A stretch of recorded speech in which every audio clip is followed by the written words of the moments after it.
Faly miarahaba antsika tsirairay avy rehetra amin'ny anaran'i Jesosy Kristy tompona aiza n'aiza misy anao manaraka izao vavaka sy fampahirizana izao ary miarahaba anao ihany koa tonga soa eto ny fiadanan'Andriamanitra notonoko aminao sy ho amin'ny ankonanao ampitiavana sy ampifaliana trano mbola hiarabako antsika tsirairay avy rehetra tratra izao ataona vaovao izao ary ihany koa hoe nizarako aminao ny tenin'Andriamanitra. Aleloia, alohany andraisantsika izany ara dia manasanao hiaraka hivavaka isika.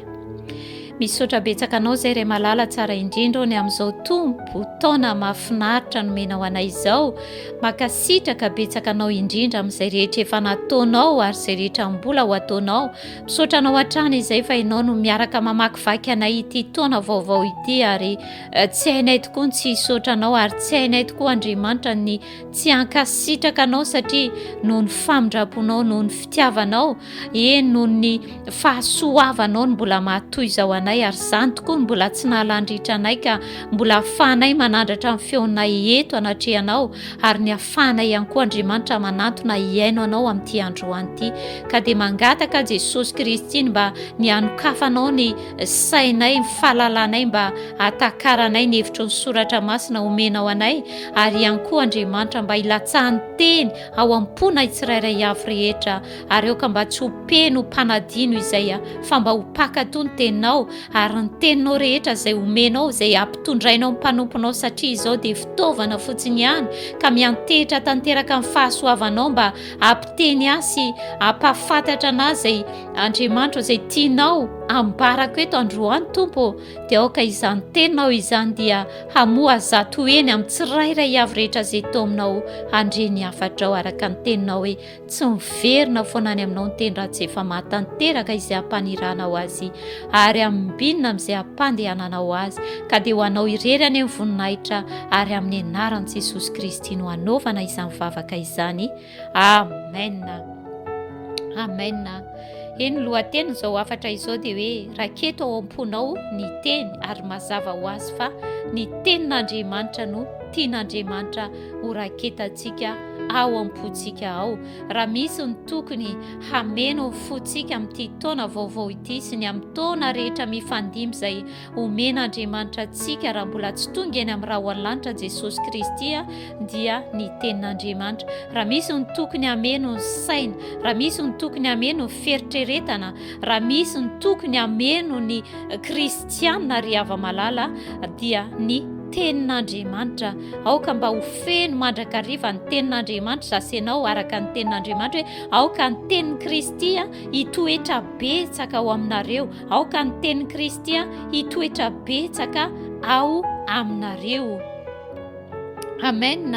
Ary ny tenin'Andriamanitra moa izay andraisantsika fampahirezana izay anasako anao, amporisihako anao hoe vakio ny tenin'Andriamanitra, mangala fotoana handinianao ny tenin'Andriamanitra. Raha misy ny tokony hibantoerana betsaka amin'ny fotoanantsika dia ny tenin'Andriamanitra. Mety ilaza ianao hoe miasa maraina atoandro hariva fa mangala fotoana ry hava-malala tena aporisio mihitsy ny fonao hity ny tenin'Andriamanitra, aporisio ny fanahinao hity ny tenin'Andriamanitra ary aporisio mihitsy ny fonao hanome fotoana malalaka ho an'Andriamanitra, ho an'ny tenin'Andriamanitra, ahafahanao mamaky, ahafahanao mandinika izany ary misaintsaina izany andro aman'alina.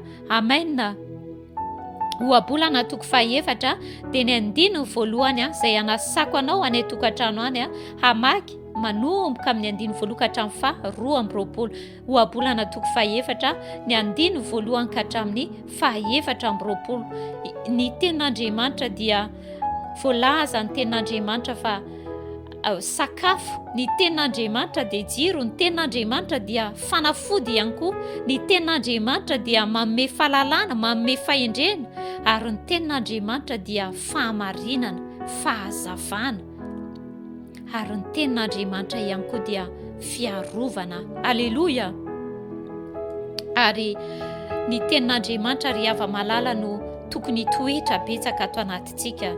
Raha misy no saintsaintsika ho iaho dia ny tenin'Andriamanitra. Raha misy ny tokony ho saintsaintsika andro manalina dia ny tenin'Andriamanitra. Any amin'ny salamo voalohany dia andininy voaloha ka hatramin'ny fahatelo andao nefa kitsika amin'ny anaran'i Jesosy Kristy.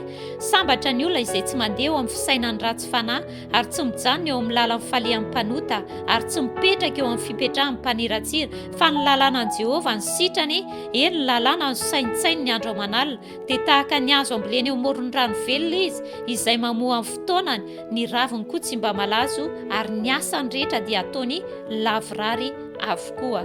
Amen.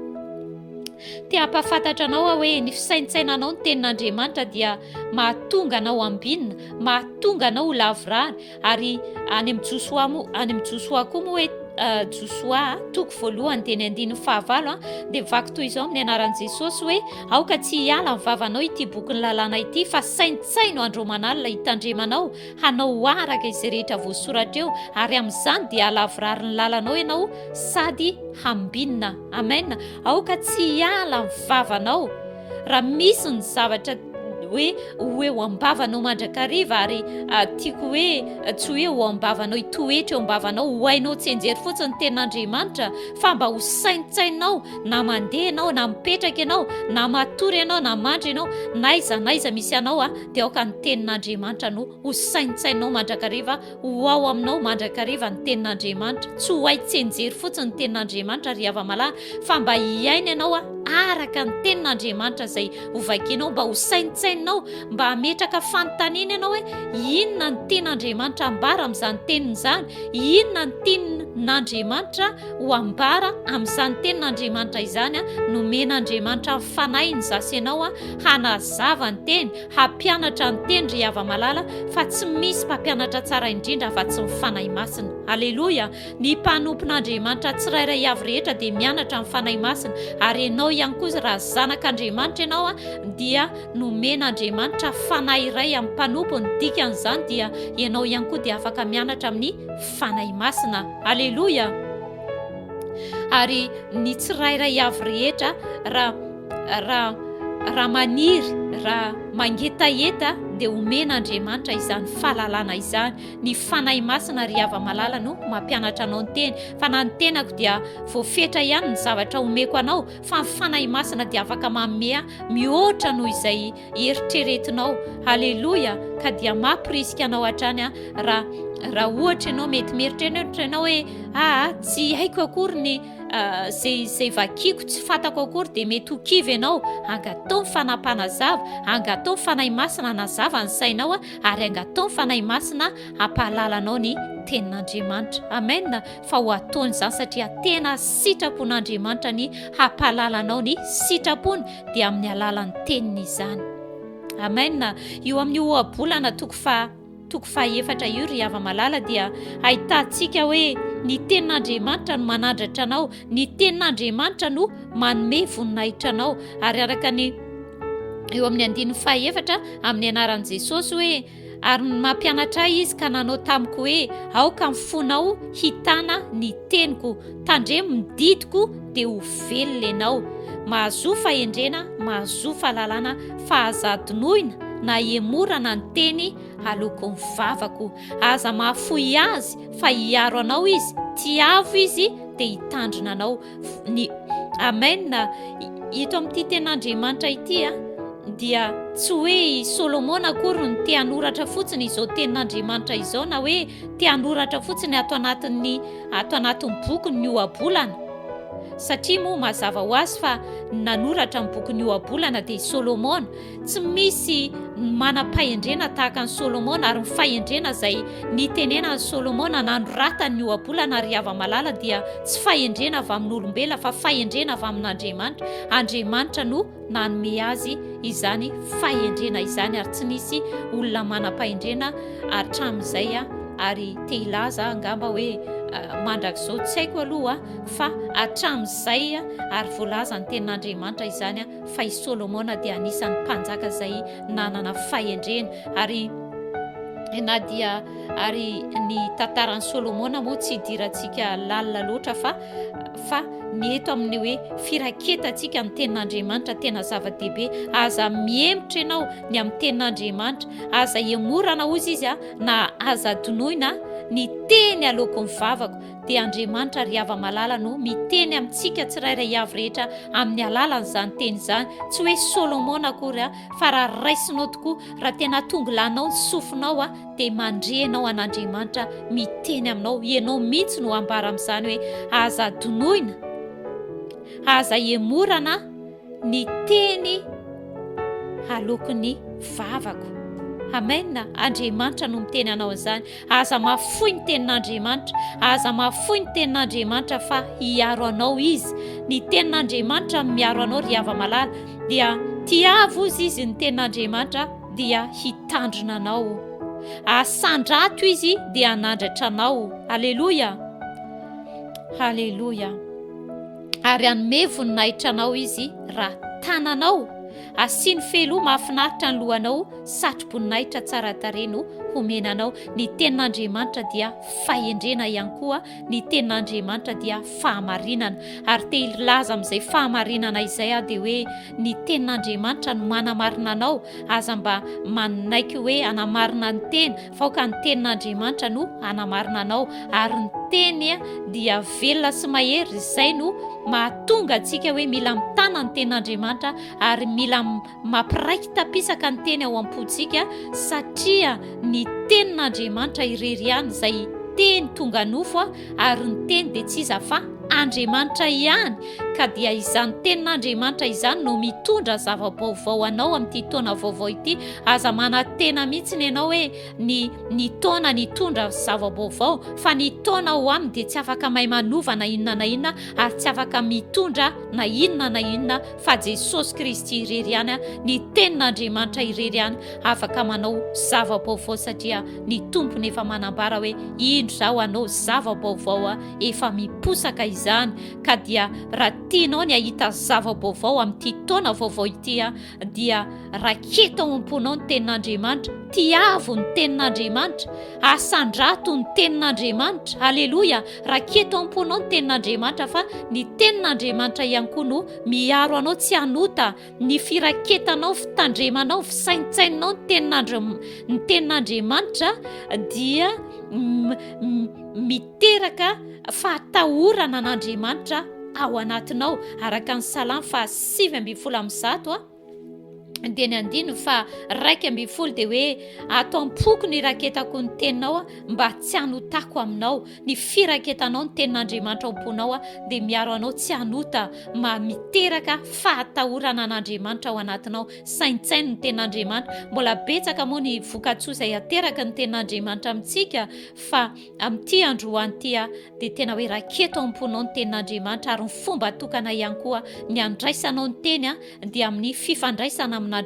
Tsarovy tsara fa i Mosesy rehefa nasain'Andriamanitra niakatra tao tendrombohitra Sinay dia tao no nasain'Andriamanitra nanoratany Mosesy, ary tao ihany koa no nanoratan'Andriamanitra ny didy teo amin'ny vato fisaka. Ary tena tian'Andriamanitra hosoratan'Andriamanitra tao anatin'ny fontsika izany teny izany mba tsy ho adinontsika. Izany hoe rehefa mifandray amin'Andriamanitra isika dia misy fotoan'Andriamanitra isika mihitsy mandalina, isika mihitsy misaintsaina, isika mihitsy mamaky sy mandray, fa misy fotoana kosa Andriamanitra nefa Andriamanitra mihitsy no mametraka teny ao am-ponao. Andriamanitra mihitsy manoratra an'ilay teny. Ka na fotoana ina mino fa isika tsirairay avy zao dia vavolombelona. Ny tenako moa dia vavolombelona izany hoe na tamin'izaho mbola tsy nalala ny Kristy Jesosy dia nisy teny izay nomen'Andriamanitra anahy, ary mandraka izao 20 taona lasa izay mbola ato anatin'ny foko, mbola voatahiry ato anatin'ny foko.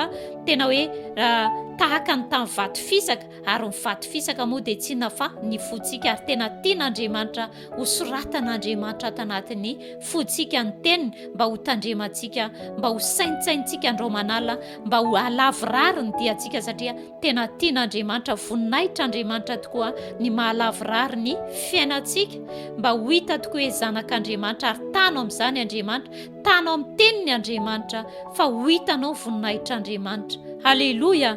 Fa amin'ity androany ity dia izay no afaka omeko anao iraketo amponao ny tenin'Andriamanitra. Saintsaino andro manala raha sitrapon'Andriamanitra dia mbola anohy izany amin'ny fotoana mampety azy ny amin'ny vokatsoa izay ateraka ny tenin'Andriamanitra ao amin'ny kristianina dia ho antsika rehetra neny fiadanana sy ny fahasoavana. Misaotra ray eo ny amin'izany teninao izany ary makasitraka betsaka anao izay ny amin'ny fitiavanao nampandrenesanao izany teny izany ka ny angatahnay Andriamanitra dia ka tsy ho penim-panadino izay fa omeo anay fahasoavana hitahiry mba tena ho mpanompo hitahiry fahalalana izay Andriamanitra ary mba tsy hiala aminay izany teninao izany mba ho raiketinay mandrakariva satria aina ho an'ny mahazo azy ary fahasalamana ho an'ny nofo rehetra ary tsy ny teny ihany tsy ny mofo ihany ny veloman'ny olona fa ny teny rehetra izay lazainao ny teny rehetra izay lazainao satria ny teninao dia velona sy mahery. Jesosy eo mankasitraka betsaka anao izay ary ny tsirairay avy rehetra ihany koa izay taominao nandre izany afatrao izany dia ianao aneny hiasa amin'ny tsirairay avy ampatsiaro izany ampianatra azy koa ianao fanahy masonao mba hatakarany sy halalany izay tianao ambarambary koa ame azy ireo ianao faherezana hatrany mba azotony handalina betsaka ny teninao hamaky ny teninao satria raha misy mitondra fanavaozana sy zava-baovao amin'ny fiainanay dia ny teninao izany ary ny teninao dia tsy iza fa ianao ihany ka dia voninahitra ny eo anao irery any amin'ny anaran'i Jesosy Kristy. Amen.